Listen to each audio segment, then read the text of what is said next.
Next on stage is topic is called Material Knots.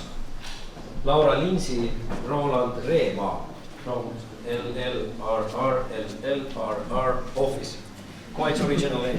They will explain probably themselves what are the meanings behind those acronyms. You're most welcome to start.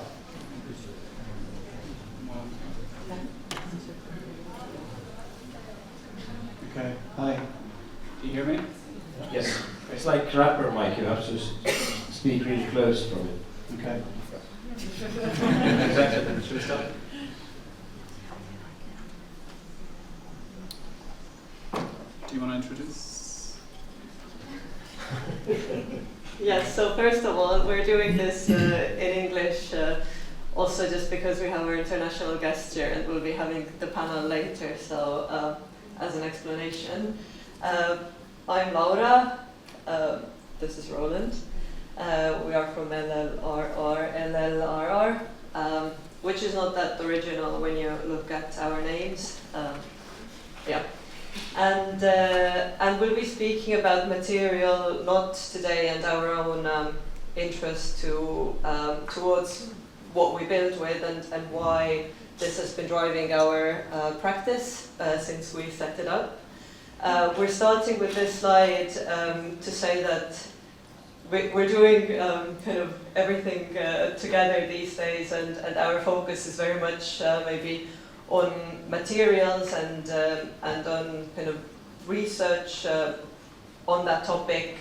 But our background sits in very different places, with me having worked in London on big regenerative master plans and residential kind of architecture, and then Roland can say himself.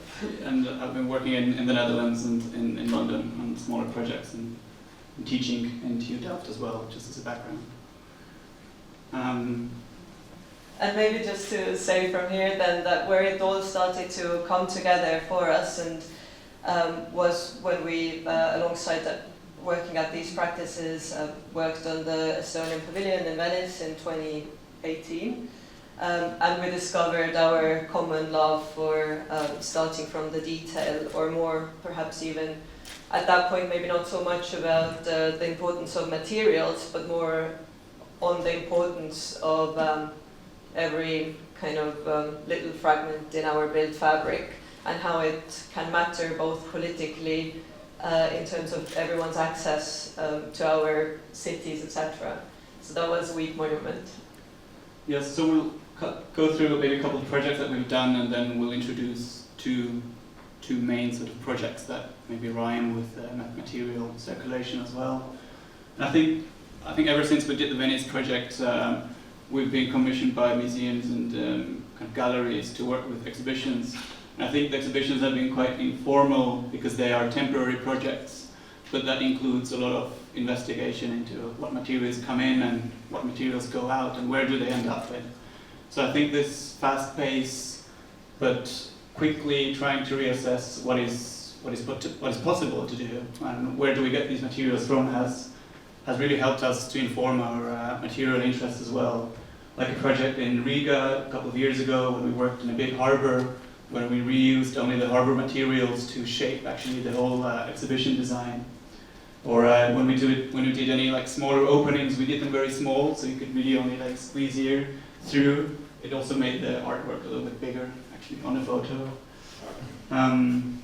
Or we've been commissioned by museums to sort of also do installation works. This was last year in Kumu, where we worked together with a concrete factory, and we used their leftover concrete bits and pieces to build up this sort of a leftover, almost like a ruin out of material which is actually reproducing itself week by week. So this is available in all the bigger concrete factories. But also we are very much interested in hands-on work and with natural building materials because we think there is a lot of skill, a lot of traditional skill to it as well. So there are also people who still have the skill, or they have kind of relearned them. And then I think a very important part of natural building materials is the kind of hands-on, tactile sensibility that you can really put your hands in the material so you know what the properties are and they are not coming from a catalog. You know, they are really coming from somewhere. They also go through your hands, and you feel the power and the weight of things that we build our environment. So this was an outdoor area built for EALi, the Estonian Contemporary Art Museum in Tallinn, which was also made through with a participatory process where we invited people who were interested in getting their hands on. And of course, it was very informal for us as well, because we tried to do different round earth sort of sections. Like this is, for example, a little test of different mixes, and just to kind of see how they weather over time and how do they stand harsh weather conditions. And so slowly, but gradually, we've been starting to work on buildings as well. We've never been really interested in setting up a big firm immediately, of trying to get big commissions, but like we're really trying to stay true to this idea that the material lets us, and we are not in charge of the material. The material almost tells us what to do, and almost the projects also come to us almost through materials, I feel like. This is like a log house construction that is made from locally sourced materials, where we use only a very little bit steel where necessary to span new constructions. And this was like a straw house building competition that we did a couple of years ago, which hopefully we can get on the site as well one day. And this sort of processes or material-led approach is definitely also coming to teaching, because we do teach in the Estonian Academy of Arts and in Central St. Martin's in London. When again, this sort of hands-on approach, trying to get a sense of the material is crucial when we deal with circular materials or natural building materials or any materials. And this obviously has also led to writing, and we take writing quite seriously because it helps us to keep up to date with what's going on in the world, but also it helps us to position ourselves towards the world, because I feel like there is so much things going on, politically, but also material-wise and architecture-wise. So the need to find words for ourselves, to define ourselves, I feel is almost a very important role that we should all, I feel like, learn, or we should try to define it.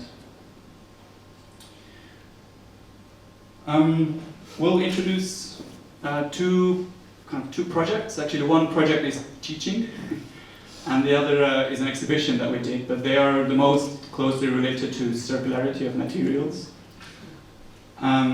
This is a project or a teaching studio that we do in London, since we mostly live in London, kind of half in London, half in Estonia, since we've been working there as well. And the project is called Building from Buildings. And actually the teaching that we do, there's a very simple method. The method is that rather than starting from a big picture of a master plan, so rather than looking at planning and trying to end up with a small detail, we do the reverse. So when we start a project, we actually start from the detail. And that's a very interesting question to pose to the students. So when we meet with the students, we sometimes ask them to bring one material or maybe like two materials into the classroom. And then the question is very simple, like how do you put them together? How do you put two things next to each other? And sometimes it doesn't need to be two materials, you know, somebody brings a piece of timber and concrete, and then the realization is that, wait a minute, but in the concrete there are already so many materials. So if you think of how a piece of concrete comes about, you need, you know, woodwork, reinforced steel, cement, sand, old aggregates, only to end up with this thing that we just say with one word, concrete. Actually, it's a very complex material. And I find it very beautiful when the students suddenly understand that, wait a minute, there are already so many materials. It actually allows to, you know, reimagine again, like, why don't we kind of expose the reinforced concrete and turn it into something poetic? Of course, then, you know, it might rust or whatever, but it allows us to sort of, you know, investigate of what is the world around us and what is the architecture and materiality that we are within. And so gradually we've been kind of scaling up this project, and the studio that we're teaching in London deals a lot about material circularity through looking at materials. And a very important part of it is actually the collaboration that we are sitting in, because it's not an invention that we make, but we're sitting in a bigger umbrella of how circular sort of material material circularity is guided in London. So in the City of London, they have their bigger planning documents, and part of the planning documents is a circular economy statement, which sets out certain rules that new developments need to attribute to. So when you have rules, and if you have a big development that needs to respond to it, they need to have a set of promises that they need to then achieve. Part of the promise is also like where do materials come from, but also one of the promises that the developers, if it's a big development, need to do is do collaborations or find new means of developing, let's say, more sustainable aims for the project. And this is actually how we come in as a studio in what we teach in London. So we know very well where do we position ourselves. We are kind of working towards the City of London, but together with the developers. So this is a studio brief that we set out to the students in the beginning of the year. And the collaboration is actually with the local council, who is developing a massive real estate development in London. At the moment, it is like a huge warehouse district, and they are planning to turn it into a 10,000 home new development. What the council has done, the council is the client as well, the council is looking at this material stock that will be demolished. And what they are actually doing is, they're very closely, it is a pilot project, but they are mapping the materials, the buildings that will be demolished, or to be more precise, they are hoping to disassemble them. So rather than demolish, the idea is to disassemble them, to find new means and might find new uses for them. So in a way, this is actually one of the briefs that we give to the students as well. So there are buildings, and some of the buildings have already been audited, which means that there's quite a few calculations of material stock and materials that could be used. So together with the students, for example, last year, we were working on this massive blue shed. We could visit the site, we talked to the council, we had all the audit drawings of how materials can be used, which is mostly steel, which is very interesting, because for students to talk about a sustainable project, we tend to talk about timber or rammed earth, but suddenly we're faced with steel construction. By the end of the year as well, actually, the building was disassembled, partly sold off. But then, I think it's very important for the students to do student work, it's just like have fun as well. Like do nice drawings, next week just come with a beautiful drawing. And the drawings are all about how architecture is built as well. Like how are these steel constructions put together? Are they welded or are they bolted? Can you unbolt it? Can you cut it up? And I think like through drawing, but also through investigating, you learn. This is bachelor's architect students, second and third year. And then there is a moment of, how do you put it back together? And it's quite a fun process of doing models, doing fragments of buildings, and we can question like what is the aesthetic of a reused building material. Like these little joints become quite interesting. What a rope represents, or what a welding represents, or what glue represents when you do a model. So interestingly enough, the initial drawing that I showed you of this concrete, this is now the same drawing, but it's of a building. So first we need to understand what the building consists of, old buildings. And then we can imagine how can we actually put it together again. So this is another proposal by this year, one of our students. And for us it's actually the most beautiful moment when there isn't even a separation of what is new, what is old, what is the student's sort of design input, because it's just all a mix of history and contemporary architecture. And I think crucial enough, this is a very important moment now, because we start with the detail. So the real question is now, so what happens if we scale up? And I think this is a massively ethical question. So we're used to do architecture, from a top-down view maybe, being like, we need this building, we need that building. But suddenly we realize that, wait a minute, what if we have limited resources? So the question becomes very ethical. How do you use them? To whom do we build? And I think this moment of realization of, with limited means, we can't do just penthouse skyscrapers, We should serve for public goods or for public projects rather than doing some fancy projects perhaps. I think this scaling up, it still happens in the project by the end of the studio, but I feel like the mentality through the material becomes a very informal on how do we actually design buildings. And as a conclusion to this work perhaps, so we started teaching in 2018. I mean, I would say that we're pretty fresh in the career still now, but in 2018 it was absolutely the case. And when we started teaching material matters, Marian was one of our first students back then, and we were more like thinking like Peter Zumthor stuff, like tactility and what's nice to touch, or what Juhani Pallasmaa has been saying, and what is it, dyes of the skin, etc., all these things. And this conversation has shifted quite a lot since 2018. It has also shifted to a place where at one point we thought, okay, we're totally overwhelming our students with a lot of technical information. Everyone's completely suddenly fearing of even becoming an architect because you only need to deal with whatever, how to disassemble steel elements.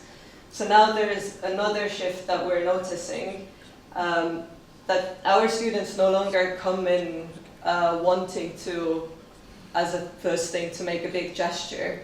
They are so maybe concerned with what's going on around us, and there's a lot of like climate anxiety and all these things, and so that also makes the interest shift, and it makes them really excited, and us really excited to work with what we kind of think of as redefining, at least partially, the profession that we're in. And I think that's what Thibaut was saying as well about the agency of architects within the situation that we're in, within the multiple crises, etc., that we all the time hear about and unquestionably are a part of. That we're finding a new way in. We're finding to like make more meaningful work, and we've found that this is very, very inspiring for students as well. And so that has become a pleasurable part of teaching this more material-led or detail-led approach. Yeah, so I think just to maybe wrap up the teaching part, I think what is very important is that, because there's so much going on as well at the moment with circular material, and everybody's trying to do something but they don't really know where do they fit in. And I think knowing where do you fit in the bigger system actually is very helpful. So, there's the City of London who has guidance, there are developers, then there are already, audits made of buildings. We set up a brief for the studio, and then we come together. As part of some of our reviews, we also had the council members who were present as well. So we know where do we fit in. And I think this is also what I would, very simply call design culture. Because if we are just all by ourselves doing something in the corner, we do get anxious because, we read the news how the United States is like, burning oil while I'm in the garage, trying to fix the world. And it doesn't work like this, really. So actually this leads to this exhibition that we did last summer. We were very happy that Trinoari, the director of the museum Turnhouse, she called us and said, I have this free space, the main gallery. Do you want to do something there? And we said, yes, what do you want us to do? And then she said, well, do what you need to do. Like, okay, it's quite interesting. And we kind of, through a couple of discussions, we thought actually it is the material circularity that is kind of pushing us right now within the kind of design culture. So we kind of came up with our own word, linnamarla, which kind of refers to urban stocks or material banks, you might say. And the spoiler returns is very much what also Maria mentioned before, perhaps. It is about, we're actually not doing anything new. We are just doing the same thing, but something that we had forgotten for a while. So the spoiler returns. This is just a snapshot of the exhibition. So some of the things that we started to think was really, how do we talk about material circularity? So how to make an exhibition about circularity. And more we're coming across these diagrams. So this is called life cycle assessment, LCA calculation. So it's a diagram that is used to calculate material sort of circles or a cycle from how material is produced, how it is brought onto the construction site, how is it used, and what is the end of the material life cycle, and also what is the potential of reusing it. So it is a highly it's a very specific calculation done by very educated expertise who know about building materials particularly, not by architects. And so each material producer kind of comes up or calculates their own material sort of EPDs, let's say, which is an environmental product declaration. So the problem is, at the moment at least, that it's very periodical.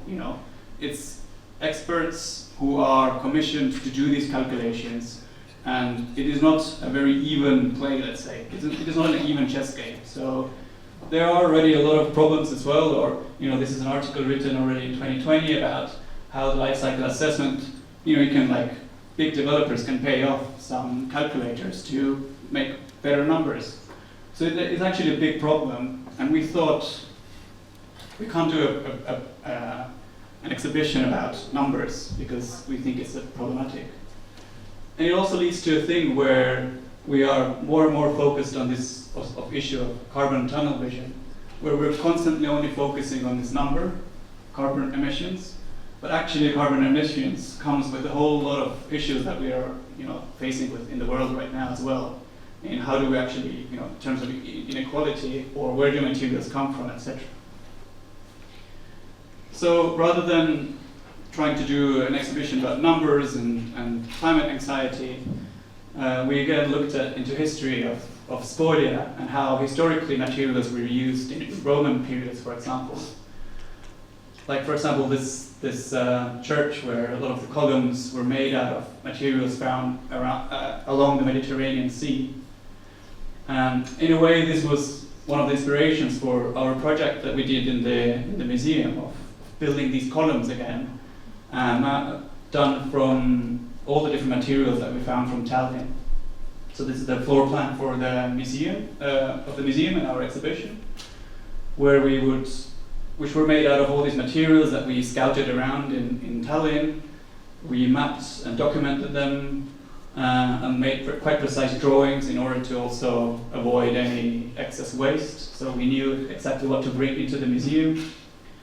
And so for a while, this museum space was just like a playing ground. It was just like bringing in materials, not really knowing yet how did they even come together, but together with the building team, we would just invent as we go. But kind of gradually, these sort of columns started to appear, which was kind of the concept as well of turning waste into a space and not into that kind of panels of numbers. So one thing that we really wanted to do, which relates to the design culture earlier, is that we invited participants to also do guest columns. So some of the columns are done by guests. And this was the time where we felt like there is expertise already in Estonia, but they are also kind of doing a little bit of their own thing. And we wanted to really turn this exhibition into bringing also people together. So we had people from Taltech who are looking at silicate buildings, or already material salvage yards that do operate in Tallinn. Guida's works was working with rammed earth from construction sites. There's also a project by Hu and Nikita, P-team architects, trying to reuse limestones, but also LLRRLLRR architects who are working with these sort of modernist interiors, or especially looking at, they were looking at the old courthouse of Telving. And I think, so part of it was of course the exhibition itself, but I think for me again, what I mentioned earlier about bringing together, trying to see where people sit with each other. It was really about trying to make a piece of design culture in Estonia. So there were also some talks. We were also approached by some very interesting IT people who are now, we are actually collaborating in building up a digital material bank that could be potentially reused. So it's kind of a pilot project as well. And just to kind of like recap this exhibition as well, the only sign that we put out before we entered the exhibition was this one sentence. It's just this one sentence. And it says, buildings are not so much objects as knots woven out of material flows. And it's written by Mark Quigley, who is an architectural writer, critique. And I find it very beautiful, and that's what the exhibition was very much inspired by, that we have all these materials here in space, but also kind of moving around. And there are these brief moments where they come together, either temporarily or maybe for 100 years. And after this time, maybe these knots can be again untangled and they can move forward. And I find this idea of returning the gift and the essay by Mark Quigley extremely inspiring. And kind of referring to the very last, or to the very first slide, it very much refers back to Gottfried Semper's very famous essay, The 4 Elements of Architecture. We're making a knot, we're bringing materials together, was the start of weaving, which he considers the start of architecture, where weaving became walls, and walls became the separation of spaces, and hence from there on to making rooms. So the knot, in a way, of making knots, of bringing materials together, but also symbolically bringing people together to make a design culture, is really at the heart of our practice as well. I will end this, you can actually put the next slide, on the note of Maya as well, which is the architecture magazine that I'm editing for who are not from the Estonian audience. And we have a new issue out, but I think the new issue is maybe kind of less relevant to talk about in the framework of this panel today, which is about materials. And I wanted to touch on the issue of stone, which also has Baroque Prozaco's work in there. Can you put the next slide? Thank you.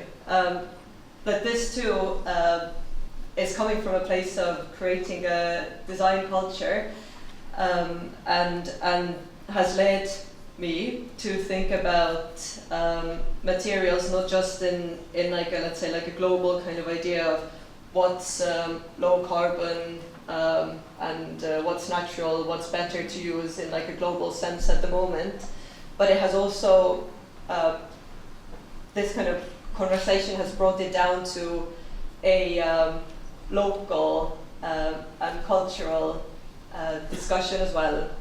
Stone as a building material is one that caught my attention when I saw actually the work that's coming out of France at the moment, where stone was, I guess you could say, never really lost as a building material because of several historic reasons which I don't quite understand, but for example social housing has, from what I understand, been constructed out of stone also during the 20th century in France. It is also a material that's gaining a lot of ground currently in the UK. And I thought, okay, but we have a lot of limestone in Estonia, so what's going on? Where has it gone? Not only is it in the ground, it's also, in my view, that's also one of the most exciting kind of architecture that has come out of Estonia, which was back in the early 20th century, called maybe controversially, limestone functionalism. And so this my issue, with this my issue, I reached out to local geologists, to Garoda, who was writing about limestone functionalism, as well as speaking to some of the limestone manufacturers who operate in North Estonia. And kind of bringing these actors or agents in the field together did make me realize that there's just a lot of disconnection between these different parties, and maybe also just one of the reasons why we're not using certain materials in a way comes down to we're not using them because we're not using them, and that's it. There's now new opportunities, new reasons to maybe reinvent some of the materials that have been lost for a while.